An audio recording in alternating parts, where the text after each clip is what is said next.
Okay, बिस्मिल्लाहिर्रहमानिर्रहीम। कल हमने डिस्कस किया हुआ था ना, नॉर्मली कि पेनक्रियास कौन से आर्गन की वजह से मतलब पेनक्रियाज में कौन से सेल्स होते हैं और फिर उन सेल की सिक्रीशन कैसी होती है, और उसमें एक इम्पोर्टेंट था दैट इज इंसुलिन। ओके, अब उस बेस पे हमने क्या स्टडी करना है, डायबिटीज़। अब नॉर्मली हम देखते हैं ना, हम बोलते हैं कि डायबिटीज़ क्या है, सिंपल बस यही एक माइंड में बनी हुई चीज़ है कि हमारे साथ ग्लूकोज बॉडी में ज़्यादा हो जाए, उसको हम क्या बोलते हैं, डायबिटीज़। सही है। तो और किसकी वजह से, इंसुलिन की वजह से। लेकिन इसके और भी बहुत से काजेस है। उस बेस पे हम क्या करते हैं कि पहले तो डायबिटीज़ क्या है, it is a metabolic syndrome. Metabolic syndrome, okay. It is a metabolic syndrome of carbohydrate, protein and lipid due to absolute or relative deficiency of insulin. Okay, it is a metabolic syndrome of carbohydrate, lipid and protein metabolism because of relative or absolute deficiency of insulin, which can lead to persistent hyperglycemia and hyperlipidemia. Okay, which can lead to persistent mean कि हमारे साथ long run के लिए हो।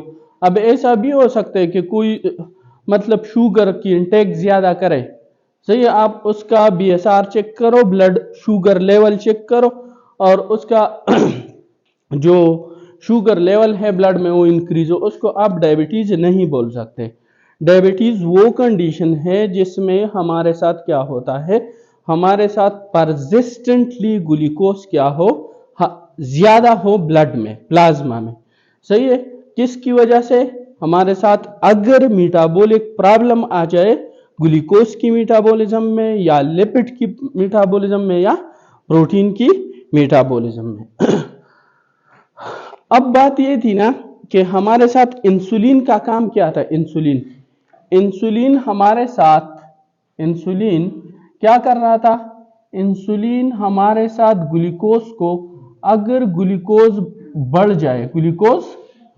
जाए mean hyperglycaemia हो जाए, glucose का लेवल नॉर्मल से बढ़ जाए, तो वो जाके इंसुलिन के रिलीज को क्या कर रहा था, स्टिमुलेट कर रहा था। और इस इंसुलिन का काम यह था कि ये हमारे साथ ग्लूकोज को पेट सेल में और किस में, स्केलेटल मसल सेल में क्या एंटर कर रहा था।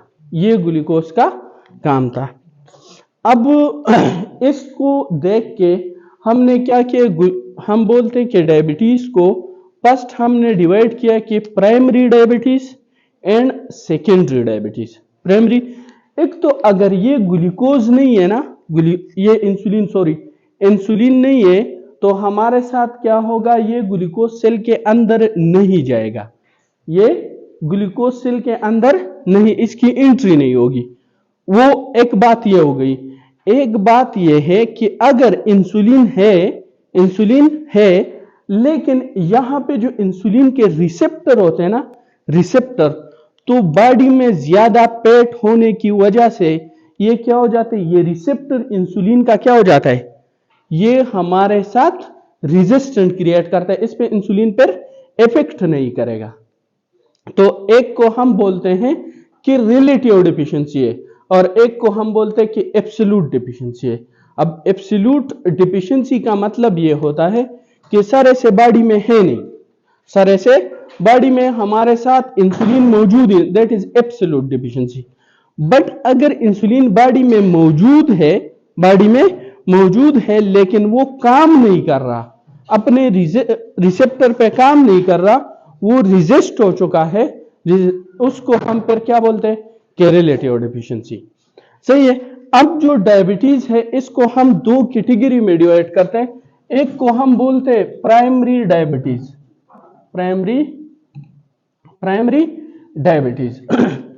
प्राइमरी डायबिटीज किसकी वजह से, या रिलेटिव डिफिशिएंसी की वजह से, या एब्सोल्यूट डिफिशिएंसी ऑफ ग्लूकोज की वजह से। उसकी वजह से मीन के मसला किस में है? इंसुलिन में है। रिलेटिव या एब्सोल्यूट डिफिशियंसी ऑफ इंसुलिन के मसला इंसुलिन में है, उसको हम क्या बोलते हैं? या रिजेस्ट हो चुका है या सर ऐसे बॉडी में मौजूद ही नहीं है, उसको हम प्राइमरी डायबिटीज, लेकिन मसला क्या है? इंसुलिन में है। ओके, एक तो ये काम है। फिर हमारे साथ हम बोलते हैं कि सेकेंडरी डायबिटीज। सेकेंडरी का मतलब यह है कि मसला इंसुलिन के साथ नहीं है, मसला इंसुलिन के साथ नहीं है, मसला बॉडी में किसी और जगह पे है, जिसकी वजह से हमारे साथ क्या हो रहा है? ग्लूकोज बॉडी में बढ़ रहे हैं। सही है। अब ये प्राइमरी हम इसको डिवाइड करते हैं एक कि डायबिटीज मेलिटस टाइप 1। तो डायबिटीज 1 में, डायबिटिक मेलिटस टाइप 1 में क्या होता है? इसमें हमारे साथ एब्सोल्यूट डिफिशियंसी होती है, मीन कि हमारे साथ बॉडी में सरे से इंसुलिन है ही नहीं। तो इसमें हमारे साथ absolute deficiency of insulin, absolute deficiency of insulin. Okay, एक तो ये बात होगी। फिर डायबिटीज टाइप 2 क्या है? इंसुलिन है, इंसुलिन बॉडी में मौजूद है, लेकिन वो जो रिसेप्टर है ना, रिसेप्टर वो ज्यादा पेट्स होने की वजह से हमारे साथ क्या हो चुके हैं? रिजेस्ट हो चुके हैं, वो रिजेस्ट हो चुका है। इसलिए उसको हम बोलते हैं कि दैट इज रिलेटिव। ओके, जिस इसी टाइप 2 इसमें रिलेटिव डिफिशियंसी होती है, रिलेटिव डिफिशियंसी। एक हमारे साथ रिलेटिव रिफ्रैक्टरी पीरियड और एब्सोल्यूट रिफ्रैक्टरी पीरियड भी है, that is in the cardiovascular system, जो डीपोलराइजेशन और रीपोलराइजेशन में होते हैं। तो एक diabetic type 1 and diabetic type 2। Secondary में जब आ जाते हैं ना, तो हमारे साथ कुछ ऐसे हार्मोन्स होते हैं बॉडी में जिसको हम डायबिटोजेनिक हार्मोन बोलते हैं। क्या? डायबिटोजेनिक हार्मोन उसको बोलते हैं। उसमें से सबसे पहले जो डायबिटोजेनिक हार्मोन है ना, दैट इज स्ट्रेस हार्मोन। जब भी बॉडी में स्ट्रेस आ जाए से, तो उस टाइम हमारे बॉडी में कुछ हार्मोन रिलीज होते हैं जिसको हम स्ट्रेस हार्मोन बोलते हैं। ओके, और वो हमारे साथ करते क्या है? वो ग्लूकोन्यूजेनेसिस करते हैं, मीन के नॉन कार्बोहाइड्रेट सोर्स से क्या बनाते हैं? ग्लूकोज बनाते हैं। सही है। उसमें एक हमारे साथ क्या है? ग्रोथ हार्मोन है। अगर आप लोगों को याद हो, हम जब पिट्यूटरी ग्लैंड पढ़ रहे थे, तो वहां पे मैंने आप लोगों को बोला था कि जिस सेल से, पिट्यूटरी सेल से हमारे साथ ग्रोथ हार्मोन रिलीज होता है, उसको हम क्या बोलते हैं? सोमेटोट्रोप्स। उसको सोमेटोट्रोप्स या एसिडोफिलिक सेल भी उसको हम बोलते थे। तो हमारे साथ अगर उस सोमेटोट्रोपिक सेल की क्या हो जाए? उसका एडिनोमा हो जाए। ओके, उसका एडिनोमा हो जाए, तो उसकी वजह से ग्रोथ हार्मोन क्या हो जाएंगे? बढ़ जाएंगे, जिसकी वजह से हमारे साथ क्या हो जाएगी? डायबिटीज। और उसको फिर हम क्या बोलेंगे? Secondary diabetes. तो सोमेटोट्रोपिक एडिनोमा या acidophilic, somatotropic adenoma growth hormone interior pituitary से रिलीज हो रहा था। क्लियर? सोमेटोट्रोपिक सेल से। उसके बाद हमारे साथ जो T3 और T4 भी स्ट्रेस हार्मोन है, सही है, वो भी हमारे साथ क्या कर रहे होते हैं? ग्लूकोन्यूजेनेसिस करते हैं। इसलिए हम बोलते हैं कि हाइपर थायराइडिज्म में, हाइपर थायराइडिज्म अगर हमारे साथ क्या हो जाए? हाइपर थायराइडिज्म, इसमें भी हमारे साथ क्या होती है? ग्लूकोन्यूजेनेसिस, और उसकी वजह से हमारे साथ डायबिटीज हो जाती है। और स्ट्रेस हार्मोन कौन सा है? That is cortisol. तो अगर कॉर्टिसोल ज्यादा हो जाए, उसको हम क्या बोलते हैं कि या कुशिंग डिजीज है या कुशिंग सिंड्रोम। कुशिंग सिंड्रोम का दोनों में डिफरेंस ये है ना, कुशिंग डिजीज में और कुशिंग सिंड्रोम में डिफरेंस ये है कि अगर कॉर्टिसोल ज्यादा है, लेकिन हमारे साथ पिट्यूटरी, एंटीरियर पिट्यूटरी से एसीटीएच भी ज्यादा है। कुशिंग डिजीज में हमारे साथ एसीटीएच और कार्टिसोल दोनों ज्यादा होंगे, सही है। और वो एसीटीएच कहां से आएगा? एंटीरियर पिट्यूटरी से। एंटीरियर पिट्यूटरी से। अगर एंटीरियर पिट्यूटरी में हमारे साथ एडिनोमा हो जाए, सही है, और वहां से एसीटीएच ज्यादा आ जाए और कार्टिसोल के रिलीज को क्या कर दे? बढ़ा दे, सही है, और बॉडी में एसीटीएच और कार्टिसोल दोनों ज्यादा है, इसको हम कुशिंग डिजीज बोलते हैं। कुशिंग सिंड्रोम वो होता है जिसमें इंटीरियर पिट्यूटरी से हमारे साथ एसीटीएच नॉर्मल होता है। एसीटीएच कहां से आएगा? एसीटीएच हमारे साथ या तो बॉडी में किसी एक्टोपिक एरिया से, लाइक लंग्स में कोई कार्सिनोमा हो गया, लंग्स में एक कार्सिनोमा है that is known as small cell lung carcinoma, उससे हमारे साथ एसीटीएच रिलीज होता है, सही है। या हमारे साथ जो एड्रीनल ग्लैंड है, एड्रीनल ग्लैंड, उसमें खुद कोई ट्यूमर बना हुआ है और वहां से एसीटीएच क्या हो रहा है? ज्यादा रिलीज हो रहा है, सही है। तो इस कंडीशन को हम कुशिंग सिंड्रोम बोलते हैं। तो कुशिंग सिंड्रोम में एसीटीएच ज्यादा भी हो सकता है, सही है, और नॉर्मल भी हो सकते हैं, लेकिन कुशिंग डिजीज में हमारे साथ क्या? एसीटीएच जरूर ज्यादा होगा, सही है। डिफरेंस है। तो हमारे साथ कुशिंग सिंड्रोम या कुशिंग डिजीज जो है, सही है, उसमें कोर्टिसोल भी हमारे साथ क्या करते हैं? हमारे साथ ग्लूकोन्यूजेनेसिस। एक वर्ड आएगा आपको, ब्रोंज डायबिटीज। ब्रोंज डायबिटीज जब हमारे साथ आयरन बॉडी में बढ़ जाए और ये टिश्यू को डैमेज करना स्टार्ट कर दे, इसको हम हीमोक्रोमेटोसिस बोलते हैं। बाज़ औकात ये क्या करते हैं कि ये आयरन जाग के पेनक्रियास पे डिपॉजिट करना स्टार्ट करते हैं, और पेनक्रियास के जो बीटा सेल्स है वो हमारे साथ क्या? उसकी डिस्ट्रक्शन काज करते हैं, उसको हम बोलते हैं bronze diabetes. Okay, bronze diabetes. Okay, तो इसमें भी हमारे साथ this is the type of secondary cause है जो एक। इसके अलावा हमारे साथ क्या होता है? Cystic fibrosis. Cystic fibrosis, cystic fibrosis में एक्चुअली होता क्या है? देखो, सिस्टिक फाइब्रोसिस में जितने भी एक्सोक्राइन सिक्रीशन होते हैं ना, जितने भी एक्सोक्राइन सिक्रीशन होते हैं वो बहुत ज्यादा थिक हो जाते हैं, वो हमारे साथ थिक हो जाते हैं, जिसकी वजह से फॉर एग्जांपल ये हमारे साथ पेनक्रियाज है, दिस इज पेनक्रियाज, तो इसका सिक्रीशन कहां पे आएगा? ये हमारे साथ इस डक्ट में आएगा ना सिक्रीशन, और अब ये बहुत थिक हो चुके हैं, तो ये इस यहां पे हमारे साथ क्या करेगा? इसमें फ्लो कर सकता है? नो, ये हमारे साथ इसमें फ्लो नहीं कर सकता। अब जब ये पेनक्रियाटिक एंजाइम इस पेनक्रियाटिक डक्ट में ज्यादा टाइम के लिए क्या हो जाए? रह जाए, सही है, तो ये अपने आप को ही खाना स्टार्ट कर देगा, सही है, ऑटोलाइसिस स्टार्ट कर देगी, सही है। तो उसकी वजह से क्या हो जाएगा? पेनक्रियाटाइटिस हो जाएगी, और हमारे साथ जो सेल्स है ना वो डिस्टर्ब हो जाएंगे, that can lead two diabetes. तो एक हमारे साथ सिस्टिक फाइब्रोसिस, सिस्टिक फाइब्रोसिस, इसमें और क्या क्या हो सकते हैं? जो रेस्पिरेटरी सिस्टम की सिक्रीशन है वो भी थिक हो जाएंगे ना, तो उसकी वजह से हमारे साथ क्या होगा? बैक्टीरियल इन्फेक्शन होंगे, that can lead to bronchiectasis. Okay, उसकी वजह से ब्रोंकिएक्टेसिस हो जाएगी हमारे साथ, सही है। इसके अलावा जो स्टीरॉइड्स होते हैं, स्टीरॉइड्स क्या है? Most common cause of Cushing syndrome is exogenous steroids.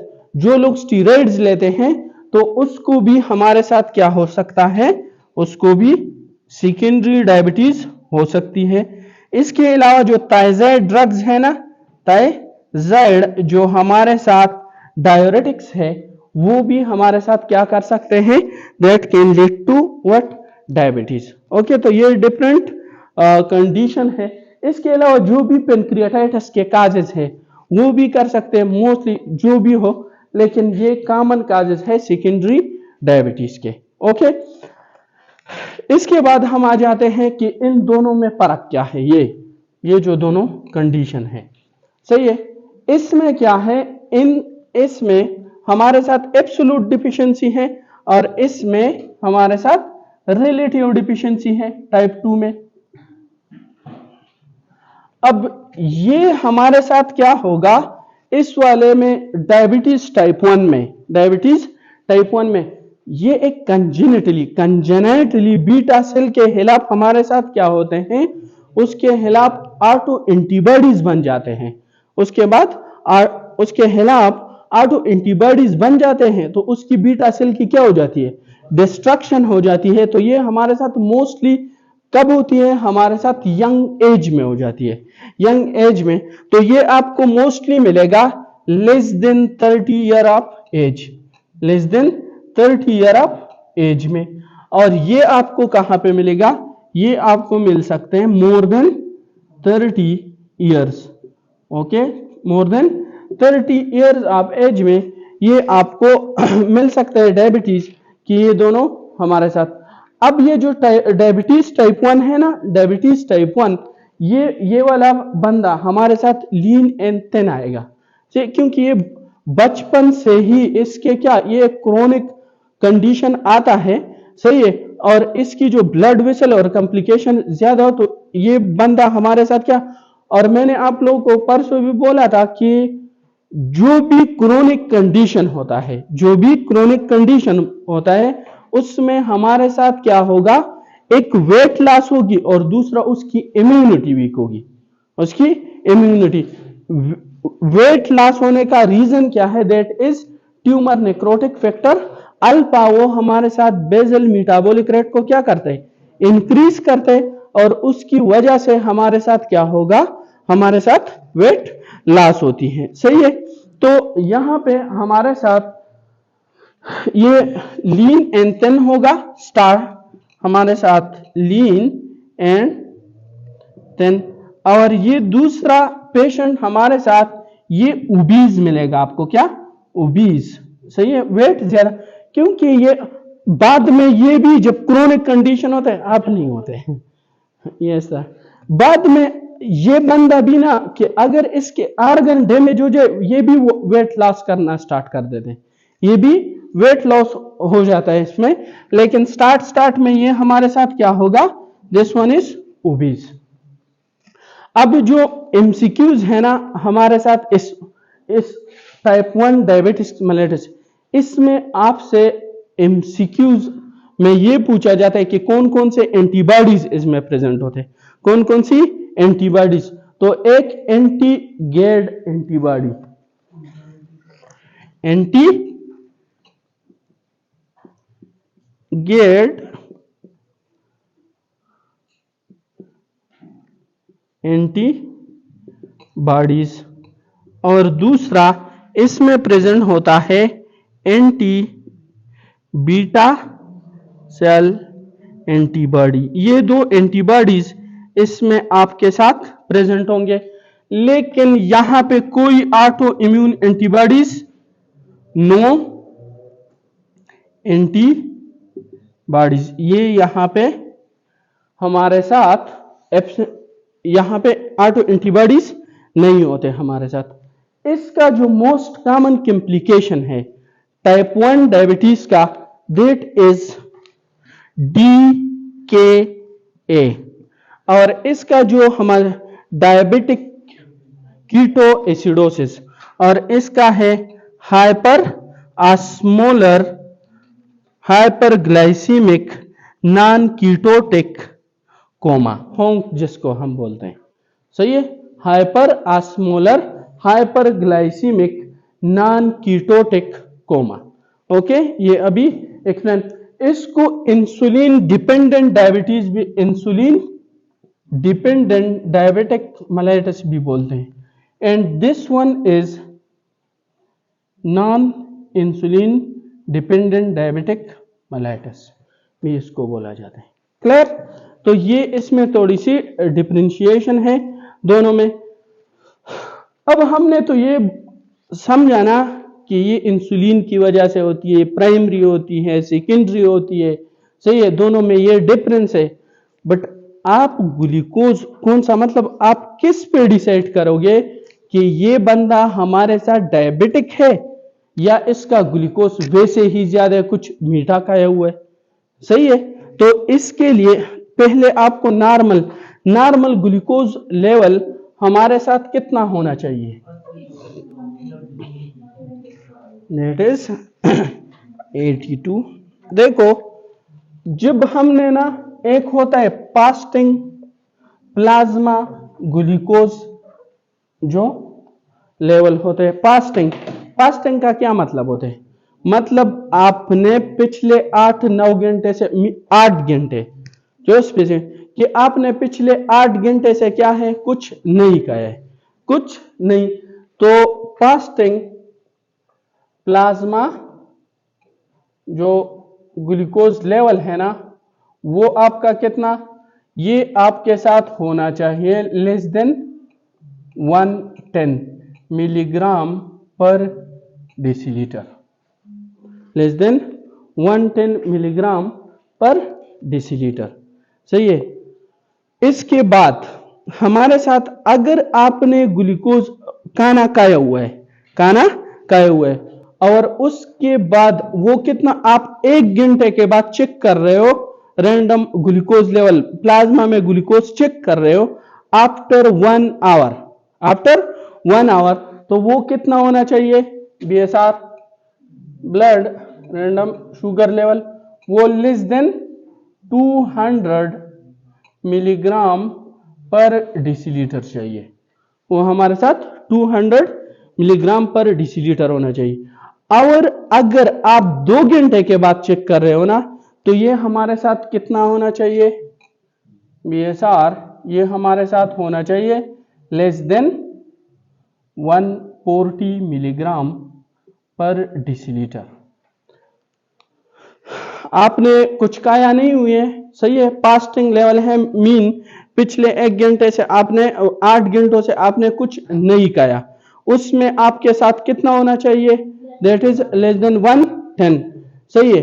फिर हमारे साथ अगर वहां पे हमारे साथ 110 से लेके 122, आपने पिछले 8 घंटे से कुछ नहीं खाया, सही है, और आपके साथ ग्लूकोज इस लेवल में आ रहे हैं फ्रॉम 110 टू 126, तो इसको हम इम्पेयर्ड कि हमारे साथ क्या है, अभी डायबिटीज नहीं है, डायबिटिक कंडीशन नहीं है, लेकिन this is pre diabetic state empire plasma glucose level, इसको हम बोलते हैं। इसको हम ना नॉर्मल कह सकते हैं ना डायबिटिक। सही है, इस स्टेज को हम नाम देते हैं प्री डायबिटिक कंडीशन। अगर आपने फिर खाना खाया है, 1 घंटे बाद आपने ग्लूकोज का लेवल चेक किया और वो आपके साथ कितना आ रहा है, more than 200, that is diabetes. Okay, और आपने खाना खाया और आफ्टर 2 आवर आपने ग्लूकोज का लेवल चेक किया प्लाज्मा में और वो आपके साथ कितना, मोर देन 140, दैट इज डायबिटिक। अब WHO ने ये तो नॉर्मल हमारे साथ कि कितना होना है। अब WHO ने इसके लिए एक क्राइटेरिया बनाया हुआ है, इसके लिए एक क्राइटेरिया कि आप कौन से पेशेंट को क्या कर सकते हो, डायबिटिक मार्क कर सकते हो। सही है, तो आपने सॉरी, एक बंदा है आपके पास आ गया, शुगर के साइन सिम्टम है उसको, डायबिटीज के साइन सिम्टम है उसको, सही है, और आपने क्या किया, उसकी बीएसआर की है, वो आपको बोल रहा है कि मैंने अभी 1 घंटा हुआ है और मैंने खाना खाया हुआ है। अगर पहला ये बात है कि if sign symptom with BSR more than what 200 in within 1 hour, within 1 hour, अगर 1 घंटे के अंदर उसका बीएसआर कितना आ रहा है, साइन सिम्टम है और उसके साथ क्या है, हमारे साथ ग्लूकोज का लेवल, शुगर का लेवल 200 से ज्यादा है, दिस इज डायबिटिक। ओके। दूसरा, अगर क्या है, if sign symptom with BSR more than 140 within 2 hours, तो ये हमारे साथ क्या है, this is diabetes, sign symptom है। अब एक बंदा है ना उसको नहीं है, मतलब कि उसको साइन सिम्टम नहीं है, लेकिन आपने उसका 2 दफा डिफरेंट ओकेजन पे आपने उसका BSR चेक किया, इसी कंडीशन, साइन सिम्टम नहीं है, लेकिन 2 डिफरेंट ओकेजन पे आपने उसका BSR चेक किया within 1 hour of food, that is diabetic. Mean sine symptom same यही स्टेटमेंट है, इसके साथ साइन सिम्टम है और आपने जस्ट 1 ओकेजन पे चेक किए हुए, सही है। दूसरा बंदा है, उसके साइन सिम्टम नहीं है, बट जस्ट आपको शक हो रहा है और आपने उसका क्या किया, BSR किया within 1 hour of the meal, और उसका BSR क्या आ रहा है, वो ज्यादा आ रहा है। या दूसरा आपने क्या विद इन 2 आवर किया और उसका 140 से ज्यादा। क्लियर हो गई बात है। सेम यही स्टेटमेंट है, लेकिन एक के साथ साइन सिम्टम है, अगर साइन सिम्टम है और एक ओकेजन पे आ गया, दैट इज डायबिटिक। बट अगर साइन सिम्टम नहीं है और 2 ओकेजन पे आ गए, दैट इज डायबिटिक। अब अगर आपको फिर भी कंफ्यूजन हो रहा है, तो हम बोलते हैं कि उसके लिए फिर आपने क्या करना पड़ेगा, glucose tolerant test, glucose tolerant test आपको करना पड़ेगा। Glucose oral glucose tolerant test. अब इस ओरल ग्लूकोज टॉलरेंट टेस्ट का क्या मतलब है? ओरल ग्लूकोज टॉलरेंट टेस्ट का मतलब यह है कि आप बंदे को बोलो, वो आ गया आपके साथ साइन सिम्टम पे, आप उस पे कंफ्यूज हो रहे हो, नॉर्मली आपको BSR, आपको शक हो रहा है कि मैं BSR या तो इस पेशेंट ने खाना जिस टाइम का है वो मुझे झूठ बोल रहा है, सही है, बट आपको कंफ्यूजन, तो आप उसका oral glucose tolerant test order करो। इसका मतलब क्या है, आप इस पेशेंट को बोलो कि भाई आप चले जाओ आज, सही है, आज जाके एक्सरसाइज करो, ये चीजें करो, रात के 12 बजे से आपने कुछ भी नहीं खाना, आपने कुछ भी नहीं खाना, और सुबह 9 बजे आपने क्या करना है, 9 बजे आपको मेरे पास पहुंचना है। 9 बजे क्या, 9 AM पे आपको मेरे पास पहुंचना है। अब ये क्या हो गया, ये फास्टिंग स्टेट में आपके पास आ गया, फास्टिंग स्टेट में। इस स्टेट में आप इसका क्या करो, इसका एक BSR कर लो, शुगर चेक करो इसका, तो ये कितना होना चाहिए, ये लेस देन 110 होना चाहिए, सही है। बट अगर ये मोर देन क्या है, 126, तो इसका क्या मतलब हो गया कि दिस इज डायबिटिक। आपने एक सिंपल उससे लिया, BSR किया, प्रिक किया, उसका ये ज्यादा है, फिर उसके लिए 75 ग्राम ग्लूकोज लेके 75 ग्राम और वो 300 ml वाटर में मिक्स करो और उसको बोलो कि ये पी लो, सही है, 300। अब जब ये पी लेगा, 75 ग्राम ग्लूकोज आपने दिए 300 ml 300 ml में मिक्स करके उसको बोलना है कि ये आप पी लो। इसमें क्या करो, उसके बिल्कुल एग्जैक्टली 1 घंटे बाद उसको बोलो कि भाई यहां पे बैठ जाओ और 1 घंटे के बाद मुझे बताना है कि क्या है, आपका 1 घंटा पूरा हो गया, फिर उसका BSR करो, फिर BSR शुगर चेक कर लेना, सही है। और वो 1 घंटे में कितने से ज्यादा आ गया, 200 से, सही है। फिर उसको बोलना कि जाना नहीं है, यहां पे बैठ जाओ, और फिर 2 घंटे के बाद BSR किया और वो more than 140, your patient is diagnose as a diabetes. समझ आ गया कि किस तरह आपने शुगर के पेशेंट को डायग्नोज करना है, कौन से पेशेंट को आपने डायबिटिक बोलना है। अब ये आपने डायग्नोज किया, अब आप बोलते हो कि ये डायबिटीज, इसको कब से इसका शुगर क्या हो रहा है, कंट्रोल में नहीं है, सही है। वो आपको बोले हाथ पांव सुन हो रहे, ये मसला हो रहा है, प्यास ज्यादा लगती है, भूख ज्यादा लगती है, सही है। तो आपने क्या चेक करना है, आपने पता करना है कि इसका ये जो ग्लूकोज का लेवल ये कब से आपके साथ क्या है, अनकंट्रोल है। आप उसके लिए करते हो HbA1c, इसको हम ग्लाइकोसाइलेटेड हेमोग्लोबिन भी बोलते हैं। मीन जब हमारे साथ ग्लूकोज बढ़ जाए ना, ग्लूकोज बढ़ जाए तो ये जाके हेमोग्लोबिन के साथ क्या हो जाते हैं, अटैच हो जाते हैं ये हेमोग्लोबिन। तो उसके लिए आपने क्या करना है, HbA1c करना है।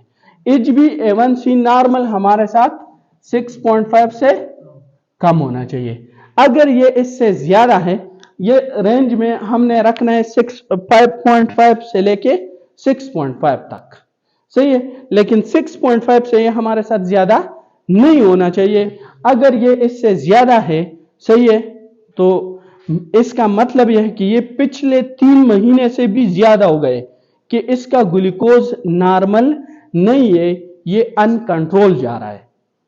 मीन कि 3 महीने से ज्यादा हो गया, अब 3 साल हो गए, 2 साल हो गए, जितना भी टाइम, लेकिन 3 महीने से ज्यादा टाइम हुआ है कि ये अनकंट्रोल इसका जा रहा है शुगर का लेवल। दूसरा इस टेस्ट का मतलब क्या है, इस पे हम अपने जो मेडिसिन देंगे ना उसका रिस्पॉन्स चेक करेंगे, सही है, कि वो रिस्पॉन्स दे रहे हैं। जब हम मेडिसिन देंगे ना तो इसको लेस देन 6.5 हम ट्राई करेंगे कि इसको लेस देन 6.5। अगर आपका ट्रीटमेंट, आप मेडिसिन दे रहे हो, ये 6.5 से क्या हो रहा है, नीचे आ रहा है, सही है, तो आप मेडिसिन के डोज को क्या करना है, आपने कम करना है, सही है। क्योंकि ऐसा ना हो आप जो मेडिसिन दे रहे हो ना उधर घर में और कोई विलेज एरिया हो, कोई हो नहीं, और पेशेंट वहां पे क्या हो जाए, हाइपोग्लाइसेमिक हो जाए, सही है। तो आपने डोज को, और अगर ये और भी ज्यादा हो रहा है या नीचे नहीं आ रहा तो आपने क्या करना है, उसके साथ और मेडिसिन ऐड करना है, सही है। इसके अलावा हमारे साथ डायबिटीज में हम और क्या क्या इन्वेस्टिगेशन कर सकते हैं, कौन कौन से इन्वेस्टिगेशन हम आगे जाके कर सकते हैं। तो इसके देखो, इसकी कॉम्प्लिकेशन है, सही है, अभी वो पढ़ते हैं तो फिर आपको पता चल जाए कि हम और कौन कौन से इन्वेस्टिगेशन कर सकते हैं इसमें। ये तो डायबिटीज देंगे। अब इसके साइन सिम्टम क्या है, साइन सिम्टम क्या हो सकते हैं आपके ख्याल में, डायबिटीज के साइन सिम्टम। साइन सिम्टम में एक हमारे साथ होता है पोलीयूरिया। पोलीयूरिया मीन कि ये यूरिन ग्लूकोज क्या है, वो फिल्टर होगा ना यूरिन में, तो हाइपर ऑस्मोलर मॉलिक्यूल है और वो क्या करेगा, अपने साथ वाटर को ड्रैग करेगा, तो पोलीयूरिया। नेक्स्ट हमारे साथ क्या होगा, पोलीपेजिया मीन के इसको भूख ज्यादा लगेगी, सही है। इसके अलावा हमारे साथ पोलीडिप्सिया, पोलीडिप्सिया, सही है। इस पेशेंट को जब भी ग्लूकोज, परसों हम या अभी से ये पॉइंट याद रखना, ग्लूकोज जो फंगस होता है और बैक्टीरिया, इसको बहुत ज्यादा शौक होता है ग्लूकोज खाने का, सही है। ये परसों हम न्यूरोलॉजी में जब मेनिंजाइटिस का टॉपिक में OCSF एक्सप्लेन करेंगे ना, तो उसमें ये हमारे साथ बैक्टीरिया क्या करते हैं, ग्लूकोज को बहुत ज्यादा पसंद करते हैं, सही है। तो और एक फंगस, तो हमारे साथ अगर आपके साथ MCQs आ गया ना कि डायबिटीज में, स्पेशली डायबिटिक कीटोएसिडोसिस में कौन सा फंगस है, ये कितने बार ये MCQs रिपीट हुआ है कि हमारे साथ वो आके अटैक करता है बॉडी में, दैट इज राइजोपस। उसका क्या नाम है, राइजोपस। इसको म्यूकर माइकोसिस भी बोलते हैं, Mucor mycosis, Mucor mycosis.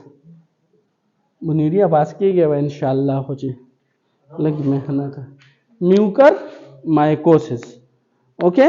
Mucor mycosis ये एक कि और ये स्पेशली डायबिटीज में होता है, DKA में, ये DKA का। और बैक्टीरिया क्या करेगा, बैक्टीरिया के लिए भी माहौल बने हुए, ग्लूकोज ज्यादा है, तो एक इसमें हमारे साथ क्या हो जाता है, increase risk of what, infection, increase risk of infection, increase risk of infection. Reason क्या है कि हमारे साथ जो एनवायरमेंट है ना वो फेवरेबल है for the growth of bacteria. Okay, और नेक्स्ट हमारे साथ है कि poor wound healing, wound healing. इसका रीजन क्या हो सकता है, इसका रीजन ये है भाई, एक तो हमारे साथ जब बैक्टीरिया होगा वो इन्फेक्शन काज करेगा, तो जब भी डैमेज होगी वहां पे बैक्टीरिया आके इन्फेक्शन, बार बार इन्फेक्शन, तो उसकी हीलिंग नहीं होगी। एक ये पॉइंट है। दूसरी बात यह है कि जब हाइपरग्लाइसीमिया होगा तो that can lead to hyperlipidemia. जब लिपिड, तो वो हमारे साथ क्या करेगा, वो ब्लड वेसल वॉल में डिपॉजिट होगी, सही है, और जब वहां पे जाके तो ब्लड सप्लाई क्या होगा, कंप्रोमाइज होगा, सही। तो इन दो रीजन की वजह से हमारे साथ क्या होती है, हमारे साथ फिर जाके हीलिंग नहीं होती, प्रॉपर हीलिंग नहीं होती, सही है। इसके अलावा इन बंदों को blurring of vision, blurring of vision होगी, सही है, और हमारे साथ मेमोरी लॉस, इस तरह के सिम्टम आएंगे, सही है, वीकनेस, सही है, बॉडी एक्स होंगे इसको, इसी तरह। तो अगर फॉर एग्जाम्पल अभी इस लेवल पे आप जाके ओपीडी में और कोई इस तरह पेशेंट आ गया कि आपको बोल रहे हैं कि मुझे क्या है, पोलियूरिया है, मतलब यूरिन बार बार रात को उठ के, सही है, फिर मैं जाता हूँ खाना ज्यादा, या रात को उठ उठ के मैं क्या पानी पीता हूँ, और जब भी कोई कट लग जाए तो फिर वो हील नहीं होता, इस तरह के फीचर, तो आपने इन्वेस्टिगेशन वही करने हैं, सही है, ये डायबिटीज का। फिर आपने एज पे डिसाइड करना है और डिफरेंट चीजों को देख के आप डिसाइड करते हो कि ये कौन सा टाइप है डायबिटीज का, सही। ये इसकी हमारे साथ क्या है, ये हमारे साथ इसके क्लिनिकल फीचर्स हैं। अब हमारे साथ इसकी कॉम्प्लिकेशन क्या हो सकते हैं, कि हमारे साथ डायबिटीज के क्या कॉम्प्लिकेशन है। तो डायबिटीज के जो कॉम्प्लिकेशन है ना, ये हमारे साथ टू टाइप्स के हैं कॉम्प्लिकेशन। कॉम्प्लिकेशन एक हमारे साथ होते हैं एक्यूट, एक्यूट कॉम्प्लिकेशन।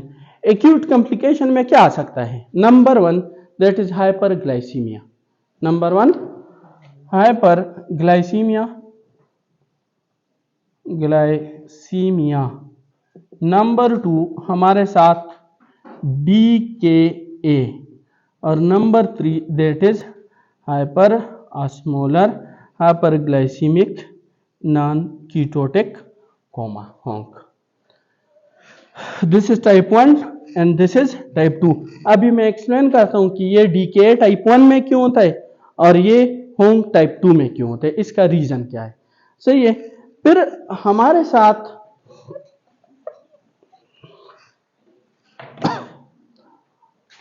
है इसके chronic.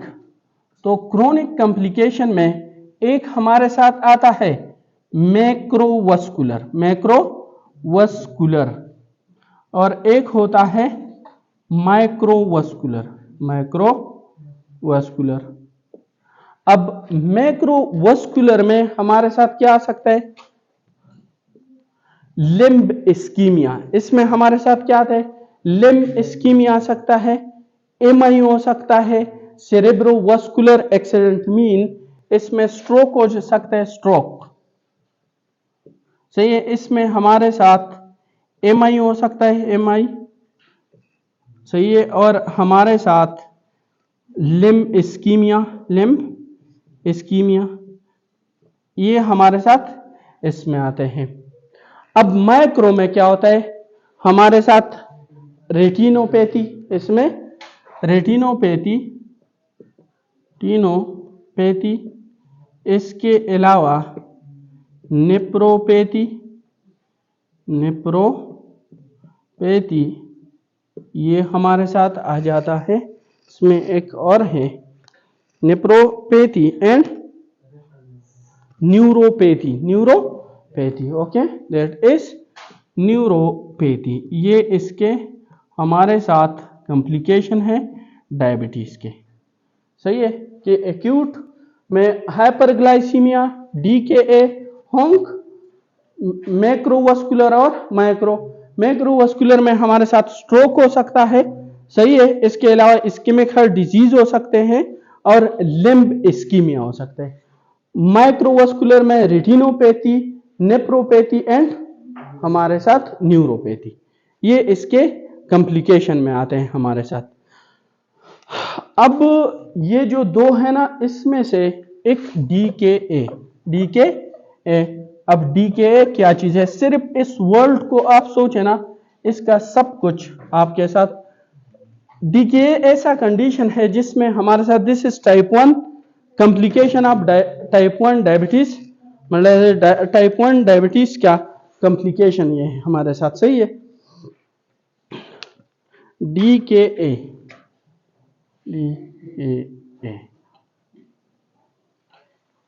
Okay, diabetic keto acidosis. तो इसका नाम ही बता रहा है कि ये हमारे साथ क्या होगा, डायबिटीज की वजह से। ये हमारे साथ टाइप 1 में क्यों होता है और टाइप 2 में ये हमारे साथ क्यों नहीं होता, सही है। कल जब हम पढ़ रहे थे ना एजलेट ऑफ लैंगरहान, सही है, हमने बोला था कि बीटा सेल कहां पे प्रेजेंट होते हैं, बीटा सेल सेंटर में, और पेरिफेरल में क्या पड़े हुए थे, पेरिफेरल में हमारे साथ अल्फा सेल पड़े हुए थे। जब भी ये इंसुलिन यहां से रिलीज होता है ना इस बीटा सेल का, तो इसका सबसे पहला काम यह होता है कि ये इस अल्फा सेल को क्या करे, इनहिबिट करे। इसका सबसे पहला फंक्शन ये है कि ये क्या करे, इसको इनहिबिट करे और ग्लूकागॉन यहां से ना आए, सही है। अब टाइप 1 में क्या है हमारे साथ, बीटा सेल तो डिस्ट्रॉय है, इंसुलिन तो है नहीं, सही है। तो हमारे साथ ये क्या करेगा, ये जाके इसको अल्फा सेल को इनहिबिट कर सकता है, नो। जब अल्फा सेल इनहिबिट नहीं होगा तो हमारे साथ क्या, ग्लूकागॉन आएगा, और जब ग्लूकागॉन आएगा तो ग्लूकागॉन हमारे साथ क्या करेगा, ये जाके हमारे साथ लाइपोलाइसिस करेगा और जो ग्लाइकोजन है उसकी ब्रेकडाउन करेगा। जब उसकी ब्रेकडाउन, तो बॉडी में प्री फैटी एसिड क्या होंगे, ज्यादा होंगे, और प्री फैटी एसिड हमारे साथ लिवर में जाके क्या करेंगे, कीटोन बॉडीज में कन्वर्ट होंगे, कीटोन बॉडीज में। तो सबसे पहले इसका जो रीजन है हमारे साथ कि हमारे साथ इंसुलिन की क्या हो जाती है, डिफिशियंसी, उसकी वजह से हमारे साथ क्या हो जाएगा, ग्लाइकोजन ज्यादा, and glycogen can lead to increase pre fatty acid and that can lead to, ये इंशाल्लाह बायोकेमिस्ट्री में इसका पूरा कि ये किस तरह बनते हैं, सही है। तो हमारे साथ ग्लाइकोजन प्री फैटी एसिड को इंक्रीज करके वो लिवर में जाके उससे कीटोन बॉडीज बनते हैं। अब भाई जब कीटोन बॉडीज बनते हैं तो कीटोन बॉडीज की वजह से क्या होगा, हाइड्रोजन आयन ज्यादा हो जाते हैं बॉडी में, हाइड्रोजन आयन ये क्या करते हैं, रिलीज करते हैं बॉडी में। अब जब हाइड्रोजन आयन ये रिलीज करेंगे तो बॉडी किसकी तरफ जाएगी, एसिडोसिस एनवायरनमेंट की वजह तरफ, क्या, या हमारे साथ अल्कालोसिस, तो ये एसिडोटिक एनवायरनमेंट की तरफ जाएगी। तो एक तो हमारे साथ है इसमें कि इसमें हमारे साथ क्या हो गया, एसिडोसिस, एसिडोसिस हो गई, नंबर 1 दैट इज एसिडोसिस। और उसका रीजन क्या था, वो हमारे साथ because of lack of glycogen.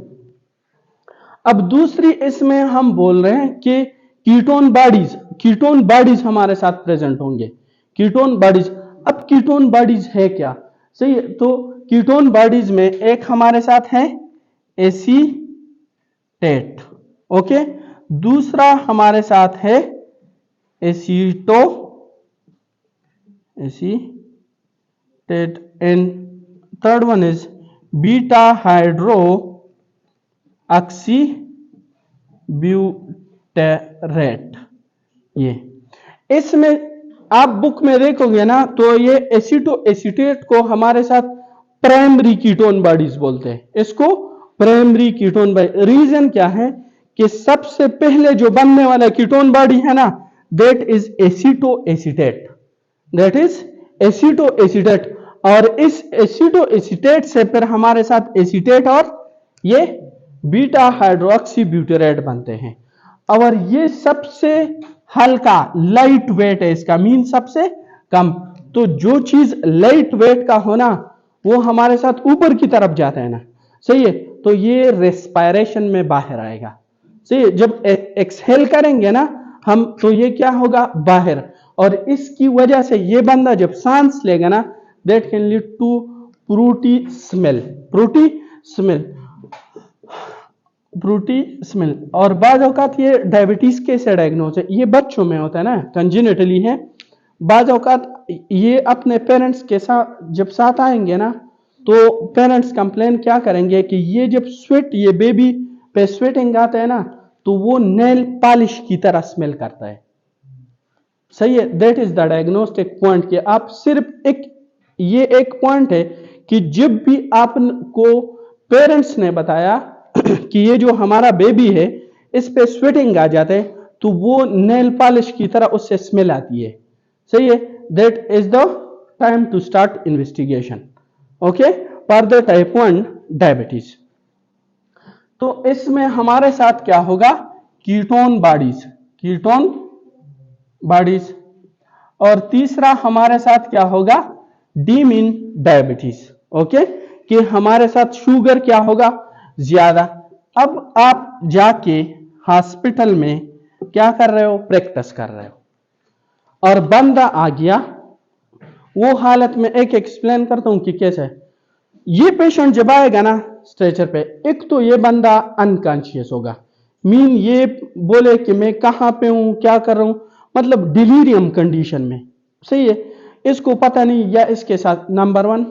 दूसरा ये बंदा क्या करेगा, जिस तरह हम बोलते हैं ना कि क्या है कि एक बंदा रमजान में क्या होता है शाम के टाइम कि पानी हो ना उसके लिए बहुत ज्यादा, सही है, और बहुत शौक से वो पीते हैं, सही है। इसी तरह ये बंदा बिल्कुल इस एयर के लिए, सांस लेने के लिए क्या होगा, प्यासा होगा। रीजन क्या होता है कि ये हमारे साथ इसमें कंडीशन में जो ये एसिडोसिस हो रहा है, ये कौन सा टाइप है, this is because this is metabolic acidosis. और जब मेटाबॉलिक एसिडोसिस हो रहा है, मेटाबॉलिज्म की वजह से हो रहा है ना, मेटाबॉलिक एसिडोसिस हो रहा है, उसको मेंटेन कंपेंसेट करने के लिए कौन होता है, लंग्स होते हैं।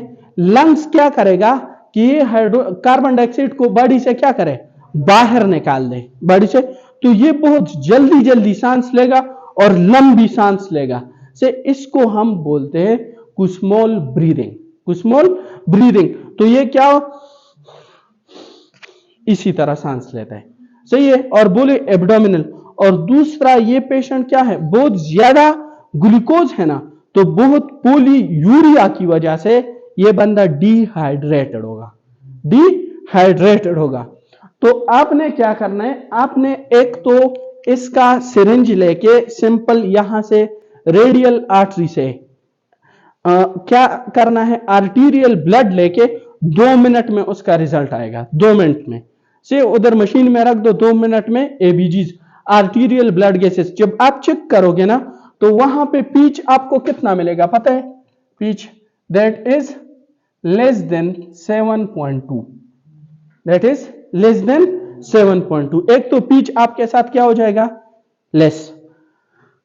फिर कीटोन बॉडीज, तो आप ब्लड लेके, बाज़ औकात ऐसा भी होता है कि ये कीटोन बॉडीज हमारे साथ क्या होते हैं, ये हमारे साथ शो ही नहीं होते ब्लड में, ये अर्ली स्टेज में आप पिक नहीं कर सकते, इसको अर्ली स्टेज में आप पिक नहीं कर सकते, तो उसके लिए ब्लड आपको लैब में सेंड करना पड़ेगा। दूसरा, जब आप चेक करते हो ना बीएसआर, वहां पे हमारे साथ हॉस्पिटल में क्या होता है, बीएसआर के लिए ग्लूकोमीटर होता है, जस्ट प्रिक करके उसको टच करो और वो आपको अगर वैल्यू दे more than 400 milligram per decilitre, that is your diagnosis पर डीकेए कि कीटोन बॉडीज है, मतलब +3 ketone bodies pH less than 7.2 and glucose BSR more than 400. This is the diagnosis of DKA, diabetic keto acidosis. ये आपके साथ क्या है, इसकी कॉम्प्लिकेशन है, सही है। अब इस पेशेंट में एक क्या है, इस डीके से एक डिलीरियम ओके, नंबर 2 यहां से कैसे कीटोन बॉडीज, और दूसरा इससे क्या है, स्मॉल ब्रीदिंग, ओके, और डी से डायबिटीज मेलेटस, ए से एसिडोसिस, और next A abdominal pain, abdominal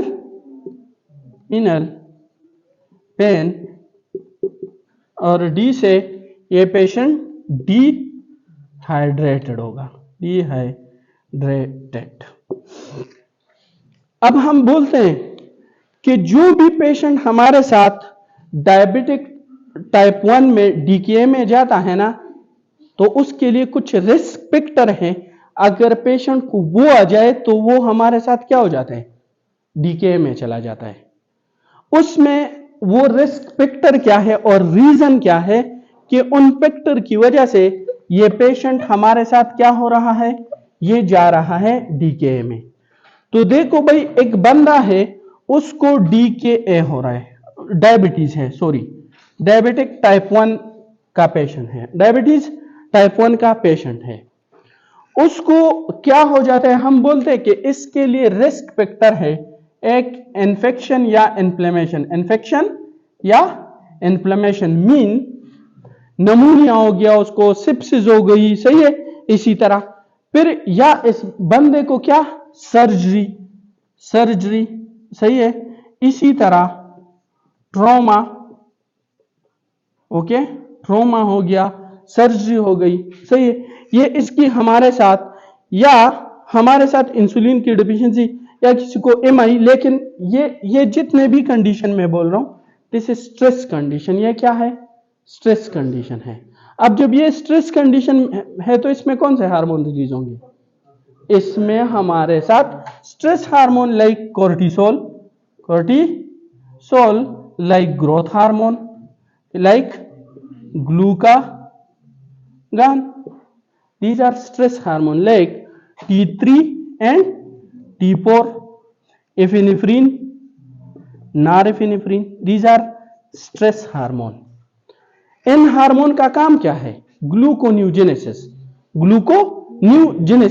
and glycogenolysis, glycogen की ब्रेकडाउन करना, प्री फैटी एसिड को तो इंक्रीज कर रहे हैं, लेकिन साथ में ये जाके इंसुलिन को भी क्या करते हैं, इनहिबिट। तो इंसुलिन इनहिबिट है और ग्लूकागॉन ज्यादा हो रहा है। यह स्ट्रेस हार्मोन ग्लूकागॉन को इंक्रीज करता है और इंसुलिन को क्या करता है, डिक्रीज। और जब ग्लूकागॉन इंक्रीज हो रहा है तो प्री फैटी एसिड को इंक्रीज कर रहा है, और प्री फैटी एसिड क्या हो रहा है, वो हमारे साथ इंक्रीज कर रहे हैं किस चीज को, हमारे साथ कीटोन बॉडीज को, and that can lead to diabetic keto acidosis. इसकी ट्रीटमेंट हम मेडिसिन में, जब आपको ये बेसिक खत्म हो जाएगी ना, तो फिर जाके मेडिसिन में हम इसकी प्रॉपर ट्रीटमेंट करेंगे। लेकिन अगर पूछा जाए कि what is the drug of that is regular insulin, हम क्या करेंगे, एक यूज करेंगे इसको ट्रीट करने के लिए, अ लॉट ऑफ वाटर। सबसे पहले आप क्या करो, हाइड्रेट करो पेशेंट को। सबसे पहले आपने क्या करना है, हाइड्रेशन, ओके। फिर इसके रेगुलर इंसुलिन, जिसको हम ह्यूमुलिन आर या रेगुलर इंसुलिन भी बोलते हैं, ये देना है। और तीसरा आपने क्या करना है, पोटाशियम को मेंटेन करना है। ये पोटाशियम की हमारे साथ क्या होती है कि एक अगर DKA है ना, तो इसके प्लाज्मा में पोटाशियम ज्यादा होगा, बट अगर आप इंसुलिन को क्या कर रहे हो, इंजेक्ट कर रहे हो, तो फिर ये हाइपोकिलीमिया में जाएगा। फिर हमारे साथ क्या होगा, हाइपोकिलीमिया। वहां पे हाइपरकिलीमिया प्लाज्मा में क्यों शो हो रहा है, एक्चुअली रीजन क्या होता है, ऑल बॉडी पोटाशियम नहीं है, वो डिक्रीज होता है। ऑल बॉडी जो पोटाशियम है वो डिक्रीज हो रहा है, लेकिन जब डायबिटिक कीटोएसिडोसिस होता है तो कीटोन बॉडी ज्यादा होता है ना, हाइड्रोजन आयन बॉडी में ज्यादा है ना, उसको जब वो सेल में अंदर लेके जाते हैं, सेल में hydrogen as a compensation body क्या करता है, इस हाइड्रोजन आयन को बॉडी के सेल में अंदर इंट्रासेल्यूलरली लेके जाता है। जब इंट्रासेल्यूलरली लेके जाएगा तो पोटेशियम सेल से बाहर आएगा। जब पोटेशियम बाहर होगा तो प्लाज्मा में पोटेशियम ज्यादा है तो उसकी फिल्ट्रेशन भी ज्यादा होगी ना, तो बॉडी से उसकी हमारे साथ एक्सक्रीशन भी ज्यादा होगा। एक्चुअली पोटेशियम कम होता है लेकिन प्लाज्मा में ज्यादा होता है, प्लाज्मा में ज्यादा वो प्रेजेंट करते हैं। और जब आप इंसुलिन दे जाते हो तो वो फिर क्या करते हैं, उस पोटेशियम को अंदर लेके जाते हैं, that can lead to hypokalemia and cause arrhythmia which can cause death. अब ये तो इसकी ट्रीटमेंट, अगर कोई ड्रग आर इंसुलिन, फिर हमारे साथ होता क्या है ट्रीटमेंट में कि अब ये बंदा डिहाइड्रेटेड होता है ना, डायबिटिक कीटोएसिडोसिस का, जब बंदा डिहाइड्रेटेड होगा तो प्लाज्मा क्या होगी, ब्लड, वो हमारे साथ कंसंट्रेटेड होगी ना, वो हमारे साथ कंसंट्रेटेड होगी। जब कंसंट्रेटेड तो उसकी विस्कोसिटी क्या होगी, ज्यादा। जब विस्कोसिटी ज्यादा होगी तो उसके लिए फ्लो इजी होगा या मुश्किल, उसके लिए फ्लो मुश्किल होगा और उसकी वजह से थ्रोम्बोसिस बन जाएगी, ब्लड वेसल ब्लॉक होगा। तो इसकी कॉम्प्लिकेशन क्या होगी कि ये हमारे साथ स्ट्रोक काज करेगा, इस्केमिक स्ट्रोक, मेजेंटेरिक इस्कीमिया काज कर सकता है, एमआई काज कर सकता है, लिम्ब इस्कीमिया काज कर सकता है। सही है, इसको हम हाइपर विस्कोसिटी सिंड्रोम बोलते हैं कि हमारे साथ डायबिटिक कीटोएसिडोसिस में हाइपर विस्कोसिटी सिंड्रोम होते हैं। सही है, तो delirium, dehydration, small breathing, abdominal pain, ये तो फीचर है, लेकिन कॉम्प्लिकेशन क्या काज करेगा, that is hyper viscosity syndrome. और साथ में जो हमारे साथ राइजोपस इन्फेक्शन है ना, तो उसको लीड करता है कि म्यूकर माइकोसिस, इसको चांस देता है कि, और वो स्पेशली किस एरिया को, ये मेंडेबल, ये जा नहीं है, इस एरिया को इफेक्ट करता है। सही है, म्यूकर माइकोसिस या राइजोपस ये हमारे साथ स्पेशली इसको इफेक्ट करते हैं। होम क्या होता है, दैट इज द कि हमारे साथ क्या होगा, वो टाइप 2 की हमारे साथ कॉम्प्लिकेशन है, उसमें सिर्फ मसला ये है कि उसमें हमारे साथ एसिडोसिस नहीं होता, एसिडोसिस नहीं होता। सही है, हाई पर उसमें भी सेम हमारे साथ विस्कोसिटी क्या हो जाएगी, ज्यादा, विस्कोसिटी क्या हो जाएगी, ज्यादा। उसमें आपको ग्लूकोज नहीं है, ये बहुत ज्यादा हो जाता है, बहुत सेवियर, मीन कि आपके साथ 600 से लेके 2000 तक आपके साथ बीएसआर मिलता है। सही है, और उसके साथ सिवियरली वो पेशेंट क्या हो जाएगा, डिहाइड्रेटेड। वो टाइप 1 में क्यों नहीं होता, सही है, देखो या सिर्फ टाइप 2 में क्यों होता है। सही है, टाइप 1 में वो इसलिए नहीं होता हमारे साथ कि यहां पे ग्लूकागॉन क्या है, ग्लूकागॉन वो ज्यादा है ना, और इंसुलिन कम है। टाइप 2 में हम बोलते हैं कि हमारे साथ क्या हो रहा है, हमारे साथ इंसुलिन की डिफिशियंसी है, लेकिन ग्लाइकोन इंसुलिन है, सही है, लेकिन वो रिसेप्टर पे काम नहीं कर रहा, तो ये जाके अपने अल्फा सेल को तो इनहिबिट रख सकता है ना, तो ग्लाइकोजन इतना इंक्रीज नहीं होगा कि जाके वो क्या करे कि that can lead to ketone bodies formation. सही है, तो इसमें पेशेंट में क्या हाइपर विस्कोसिटी होगी बिकॉज ऑफ डिहाइड्रेशन। सही है, सिर्फ वही फीचर्स आएंगे। सही है, और even patient because of dehydration coma में चला जाता है। सही है, तो वो टाइप 2 में हमारे साथ होंक होता है और टाइप 1 में हमारे साथ क्या डीके होता है, वो टाइप 1 में नहीं हो सकता। सही है, अब हमारे साथ अगर सिंपल सी एक बात है, अगर एक बंदा है यहां पे रोड ट्रैफिक एक्सीडेंट हो गया उसका, सही है, और उसका स्प्लीन क्या हो गया, सॉरी जो हमारे साथ पेनक्रियाज है वो रप्चर हो गया। सही है, हमने पेनक्रियाज को क्या किया है, रिमूव किया है, उसमें डायबिटीज होगी लेकिन उसमें डीके नहीं हो सकता, वो पेशेंट हमारे साथ डीके में नहीं जा सकता, क्योंकि हमारे साथ कीटोन बॉडीज की फॉर्मेशन के लिए क्या चाहिए, ग्लाइकोजन का होना जरूरी है। सही है, उसके लिए ग्लाइकोजन। तो हमारे साथ जब हम पेनक्रियाज को रिमूव करेंगे ना, सही है, तो वो हमारे साथ क्या करेगा, अल्फा और बीटा और डेल्टा सारे सेल को क्या उड़ा देगा। सही है, इसलिए उसमें हमारे साथ होंक होगा, लेकिन हमारे साथ उसमें ये नहीं होगा। अब कुछ एमसीक्यूज है ना, ये लिख दो, फिर हम स्टॉप करते हैं। कि हमारे साथ एक होते हैं गेस्ट्रेशनल डायबिटीज, गेस्ट्रेशनल डायबिटीज। सही है, गेस्ट्रेशनल डायबिटीज में भी drug of choice insulin are insulin है, जो प्रेगनेंसी में होता है। प्रेगनेंसी में जो डायबिटीज होता है that is because of beta HCG, hormonal changes की वजह से। सही है, तो हमारे साथ क्या है कि अगर गेस्ट्रेशनल डायबिटीज हो, आपसे सिंपल वो एमसीक्यूज पूछते हैं कि गेस्ट्रेशनल डायबिटीज में ड्रग ऑफ चॉइस क्या है for the diabetes, that is are insulin.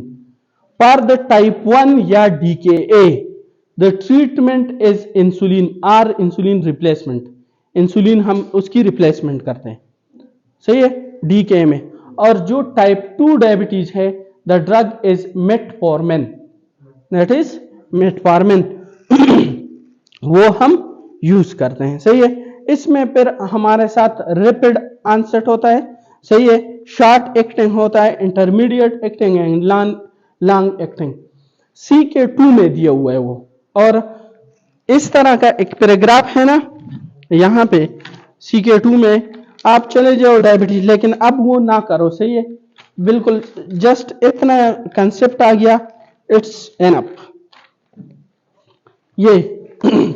ये लाइन वहां पे भी है, इसी तरह डायबिटीज में जाओ, इसी तरह लाइन है। सही है, सॉरी,